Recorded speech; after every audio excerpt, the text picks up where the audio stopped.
जय सिया राम। मैं आचार्य राजेश श्री राम जन्मभूमि अयोध्या से। प्रिय दर्शकों, कलयुग के राजा राहु को माना जाता है और राहु से ही सुख समृद्धि की राह निकलती है, ऐसा कलयुग की मान्यता है। कलयुग में आपके सुख समृद्धि का जो रास्ता है वो राहु से ही होकर जाता है, ऐसा मानकर चलिए, क्योंकि राहु का जन्म ही इच्छा से होता है और इच्छा पूर्ति तक ले जाता है। न केवल इच्छा देता है बल्कि इच्छा पूर्ति तक ले जाता है। अमृत पाने की चाह के कारण ही राहु का जन्म हो जाता है और ये सबसे बड़ी चाह होती है। इसलिए राहु एक्सट्रीमिस्ट होता है, एक्सट्रीम की सोचता है, कोई बाउंड्रीज नहीं मानता है वो, और बाउंड्री को ब्रेक करता है। देवताओं के बीच में वेश बदल करके बैठता है, गुड प्लानर है और अपनी इच्छा को पूर्ति के लिए कुछ भी कर सकता है, भले ही उसको सर कटाना पड़े, बस उसकी इच्छा पूरी होनी चाहिए। और अमृत पाने के लिए वो अपना सर कटा लेता है, लेकिन अमृत पा ही लेता है। राहु की ये क्वालिटी यदि आप समझ गए तो राहु से बहुत सारे लाभ उठा सकते हैं। राहु से डरने की जरूरत नहीं। प्राय राहु को लेकर के डराया बहुत जाता है, एक डर का माहौल बनाया जाता है। राहु से डरने की जरूरत नहीं है, राहु को समझने की आवश्यकता है। यदि राहु को समझ लिया तो आपका काम बन जाएगा, जीवन आपका सफल हो जाएगा, किसी परेशानियों में नहीं पड़ेंगे। राहु एक ऑब्सेशन देता है, जुनून देता है, किस लिए? अपने लक्ष्य की प्राप्ति के लिए। ये बहुत अच्छी बात है, क्योंकि समाज में, इस दुनिया में जो लोग भी सफल हुए हैं, प्रसिद्ध हुए हैं, महान हुए हैं, उन सबके जीवन में एक कॉमन चीज ये थी कि वो अपने लक्ष्य के प्रति जुनूनी थे। सब कुछ करने के लिए तैयार थे, बस लक्ष्य प्राप्त होना चाहिए। और ये क्वालिटी आप में आ जाती है, हम में आ जाती है, तो फिर हमें सफल होने से कौन रोक सकता है? तो राहु की ये क्वालिटी है ना फायदेमंद हमारे आपके लिए। ये एक चीज। दूसरे, बहुत गुड प्लानर है, एक्सट्रीम तक ले जाता है, लेकिन इसकी कमी है कि ये अतृप्त इच्छा देता है और ऐसी इच्छा देता है कि इसकी इच्छा कभी पूरी ही नहीं होती है, वहां तक पहुंचाता है, मतलब एक्सट्रीम लेवल तक ले जाता है। और उसको पूर्ति करने के लिए कभी कभी हम गलत रास्ते अख्तियार कर लेते हैं, गलत रास्ते पर चल पड़ते हैं। यही समस्या हमारे लिए पैदा कर देती है। यहां से स्वयं को बचा ले गए। और हमारी जो सनातन फिलॉसफी है, जिसमें कहा जाता है कि आपका साध्य ही नहीं पवित्र हो बल्कि आपके साधन भी पवित्र हो, इस बात को अगर आपने अडॉप्ट कर लिया तो राहु आपको कभी परेशान नहीं कर सकता है। राहु ऐसा बलशाली प्लेनेट है कि ये चंद्रादित्य विमर्दनम कहा गया इसे। सूर्य और चंद्रमा का भी मर्दन करने वाला है ये। राहु, चंद्रमा के साथ राहु बैठ जाए तो ये, और अष्टम हो जाए, द्वादश हो जाए तो ये पागलपन की हद तक ले जाता है, सुसाइड तक करवा सकता है। इसलिए राहु को बहुत समझने की आवश्यकता यहां पर हो जाती है। राहु 17 मार्च को अपने दोपहर 1 बजे के लगभग, 17 मार्च को दोपहर 1 बजे के लगभग अपना नक्षत्र परिवर्तन करके पूर्वा भाद्रपद नक्षत्र पर आ रहे हैं। 2025 में 2 बड़े परिवर्तन करने वाले हैं राहु। एक तो अपना नक्षत्र परिवर्तन करेंगे, दूसरा राशि भी परिवर्तन करेंगे। तो 17 मार्च को पूर्वा भाद्रपद नक्षत्र पर आ जाएंगे और पूर्वा भाद्रपद नक्षत्र देवगुरु बृहस्पति का है और राहु को देवगुरु बृहस्पति का ज्ञान का बल प्राप्त हो जाएगा। तो राहु कमाल करने वाले हैं, पहली बात। दूसरे, यहां पर लंबे समय तक रहेंगे, 23 नवंबर 2025 तक लगभग पूरे वर्ष रहेंगे। और 18 मई को ये राशि परिवर्तन करके अपनी ही मूल त्रिकोण राशि कुंभ राशि पर आने वाले हैं।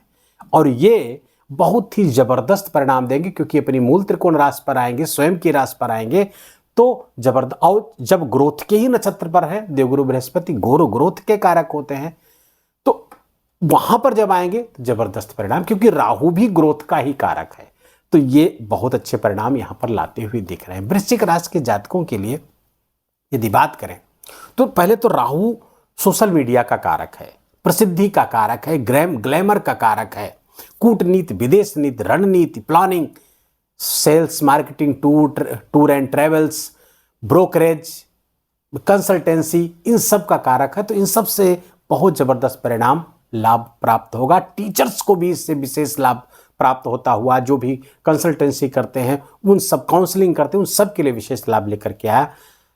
धनुराशि के जातकों के लिए राहु का ये गोचर अभी तो आपके चतुर्थ स्थान पर गोचर चल रहा है, देवगुरु बृहस्पति के नक्षत्र पर है। अभी तक जब तक पूर्वा भाद्रपद नक्षत्र पर नहीं थे तो राहु के परिणाम अच्छा नहीं था। चतुर्थ स्थान पर बैठे हुए हैं, यहां पर चोरी, धोखा, छल, दोस्तों का, मित्रों का आपकी अपेक्षाओं पर खरे ना उतरना, आपके जो जनरल प्लेजर है, जो आपको सुख को तोड़ने वाला होता है यहां पर। लेकिन 17 मार्च को जब चतुर्थेश के ही नक्षत्र पर, चतुर्थेश देवगुरु बृहस्पति के नक्षत्र पर आ जाएंगे, आपके चतुर्थेश कौन है? देवगुरु बृहस्पति, उनके नक्षत्र पर आ जाएंगे पूर्वा भाद्रपद पर। तो ये राहु यहां पर 17 मार्च से लेकर 18 मई तक यही रहेंगे, तब तक आपके लिए बहुत अच्छे परिणाम देंगे। लेकिन यहां पर ध्यान रहे कि 29 मार्च को शनिदेव भी आ रहे हैं और चतुर्थ स्थान पर आपके एक श्रापित योग बनेगा। ये थोड़ी परेशानी पैदा करने वाला होगा, भ्रम वहम पैदा करने वाला होगा। बात बात पर आप चिड़चिड़े हो सकते हैं। थोड़ा सा यहाँ पर कार्य क्षेत्र में भी समस्या, क्योंकि शनि और राहु की श्रापित दृष्टि आपकी दसम स्थान पर है, वहाँ पर समस्याएं पैदा कर सकती है। इसलिए जॉब में है, सरकारी जॉब में है या प्राइवेट जॉब में, अपने कार्य के प्रति बहुत ही आपको ओरिएंटेड रहना होगा, नहीं तो यहाँ पर समस्या 50 दिन के लिए यहाँ पर रहेंगे 18 मई तक, तो थोड़ा सा सावधान रहने की जरूरत है। लेकिन इसके बाद 18 मई को जैसे ही राहु गोचर करते हुए एकादश स्थान पर जाएंगे तो राजयोग कारक हो जाएंगे धनुराशि के जातकों के लिए। एक तो ग्रोथ के नक्षत्र पर ही है, स्वयं ग्रोथ के कारक हैं, और ये उपचय स्थान है, तृतीय स्थान। उपचय स्थान पर राहु राजयोग कारक होता है। कहा गया है तृतीय षष्ठे एकादशे राहु राजयोगो प्रचक्षते। तृतीय, छठे, एकादश स्थान और दसम, इन सब पे बहुत अच्छे परिणाम देता है, क्योंकि ये उपचय स्थान है, तो ये स्थान भी ग्रोथ का है। तो कुल मिलाकर के आपके जीवन में राहु के इस गोचर से बहुत ग्रोथ होने वाली है, बहुत जबरदस्त फायदे होने वाले हैं राहु के धनु राशि के जातकों के लिए। यहाँ पर अब पराक्रम पुरुषार्थ आपको बढ़ाएंगे, रिस्क लेने की एबिलिटी को बढ़ाएंगे, जिससे जहाँ से भी रिस्क लेकर के धन कमाया जाता है उस सब के लिए विशेष आपको इच्छा देंगे, विशेष एबिलिटी देने वाले हैं, पराक्रम पुरुषार्थ को बढ़ाने वाले हैं। राजयोग कारक हैं तो राजयोग देने वाले हैं इन सब चीज़ों से आपको। अब चूंकि देवगुरु बृहस्पति आपके चतुर्थ स्थान के और राशि के स्वामी हैं, तो यहाँ पर बैठकर ग्रोथ देंगे। हाँ, हो सकता है वजन आपका बढ़े, आपका जो बॉडी है बल्कि हो जाए, वेट आपका बढ़ सकता है। स्वास्थ्य के प्रति इस दृष्टि से आपको थोड़ा सा सावधान रहना होगा कि वेट अगर आप बढ़ेगा तो थोड़ा सा रिड्यूस होने में समय लग सकता है। तो इस थोड़ा सा हेल्थ का ध्यान रखना होगा और फिजिकल एक्टिविटी बढ़ा कर रखनी होगी, ताकि आप वेट गेन न करें, क्योंकि यहाँ पर है वेट को बढ़ाएगा, इसलिए सावधान रहने की जरूरत है। राहु की यहाँ पर 5वीं दृष्टि आपके सप्तम स्थान पर पड़ेगी।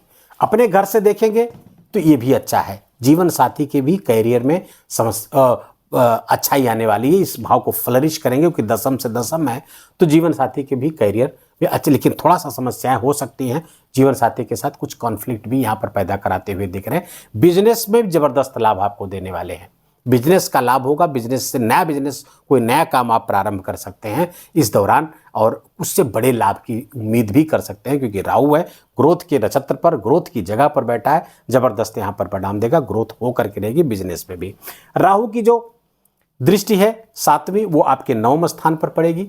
अपने घर से देखेंगे, भाग्य में वृद्धि कराएंगे, लेकिन थोड़ा एनालिटिकल बनाएंगे, थोड़ा लॉजिकल बनाएंगे। धर्म के मामलों में, मान्यताओं के मामले में, जो धार्मिक मान्यताएं हैं, तो पिता से संबंधित चीज़ों को भी थोड़ा सा यहाँ पर परेशानियां पैदा कर, पिता के स्वास्थ्य में समस्या पैदा कर सकते हैं।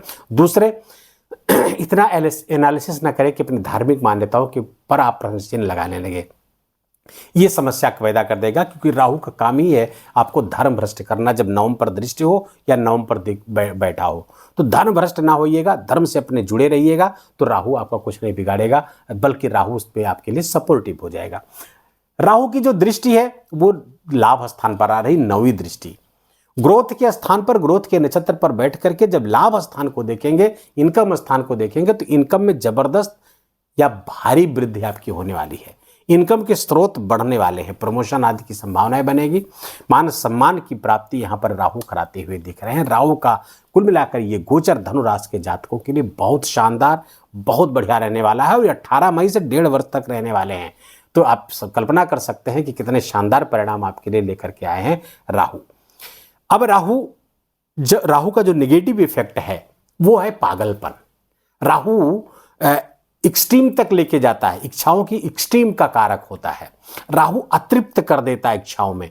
तो यहां पर ध्यान देखने की बात है कि जब तक उसकी जो सही चीजें हैं, जैसे कि अपने लक्ष्य के प्राप्त करने के लिए कुछ भी करना, वो डिटर्मिनेशन, वो जुनून, वो ऑब्सेशन, यहां तक तो अच्छा है, लेकिन वो जुनून इस स्तर का ना हो जाए कि हम फिर कुछ भी करने लगे, गलत रास्ते पे चल पड़े। इस वक्त इसका थोड़ा सा ध्यान रखिएगा। यही पागलपन कहा गया। राहु का पागलपन जो कहा जाता है ज्योतिष में, यही है कि वो गलत रास्ते अख्तियार कर लेता है। धन आए चाहे जैसे आए, यहीं पर गड़बड़ी हो जाती है। इस बात का थोड़ा सा ध्यान रखेंगे तो ये राहु आपके लिए अच्छा। हाँ, राहु आपके चतुर्थ स्थान पर जो श्रापित योग बनाएगा, उस 50 दिन के कार्यकाल में 17 मार्च से लेकर के 18 मई तक थोड़ा सा सावधान रहने की आवश्यकता होगी। राहु के उपाय और नक्षत्र के उपाय दोनों। पहले तो नक्षत्र को एक्टिवेट करने के लिए क्या करें? पूर्वा भाद्रपद नक्षत्र के जो स्वामी हैं वो है अजयिकपाद भैरव। अजयिकपाद भैरव जब ब्रह्मांड में अव्यवस्था पैदा हुई तो भगवान शिव ने अजयिकपाद भैरव के रूप में अवतार लिया और अपने एक पैर से विश्व में, इस ब्रह्मांड में व्यवस्था स्थापित की, स्टेबिलिटी लाई। तो स्टेबिलिटी के कारक स्टेबिलिटी तो लाएंगे। तो अजयिकपाद भैरव के नाम का जप करें, ओम अजयिकपादाय नमः, इस मंत्र का जप करें। पूर्वा भाद्रपद नक्षत्र का जो चिन्ह है वो शेर है। शेर का चित्र अपने ऑफिस में लगाएं, घर में लगाएं, इससे भी आपको लाभ प्राप्त होगा। दूसरे, राहु को वाराह अवतार से जोड़ा जाता है। तो वाराह अवतार की फोटो अपने मोबाइल की वॉलपेपर पे लगाना, ऑफिस आदि में लगाना, वाराह अवतार की कथा सुनना या पढ़ना, ये सब आपके लिए फायदेमंद होगा, क्योंकि दशावतार में राहु को वाराह अवतार से जोड़ा गया है। बहुत जबरदस्त परिणाम आता है वाराह अवतार की फोटो निरंतर देखने से, उनका स्मरण ध्यान करने से। 8 मुखी रुद्राक्ष धारण कर सकते हैं। दुर्गा जी की किसी मंत्र का जप जरूर करें, अपनी उपासना में जरूर शामिल करें। ओम दुम दुर्गाय नमः या नवाण मंत्र, जो भी आपको आता हो, इसको जरूर शामिल कर लीजिए। तो राहु का यह परिणाम आपके जीवन में अविस्मरणीय परिणाम इस गोचर का आपको प्राप्त होगा।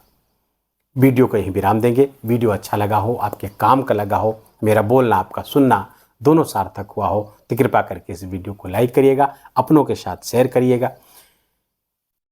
कमेंट में जाकर के जय सिया राम लिखना बिल्कुल भी मत भूलिएगा। मेरा विशेष निवेदन, विशेष आग्रह आपसे, चैनल पर नए हैं तो इसको सब्सक्राइब कर लीजिए, बेल आइकन की घंटी दबा लीजिए और प्लीज़ अपना और अपनों का बहुत बहुत ख्याल रखिए। जय जय सिया राम।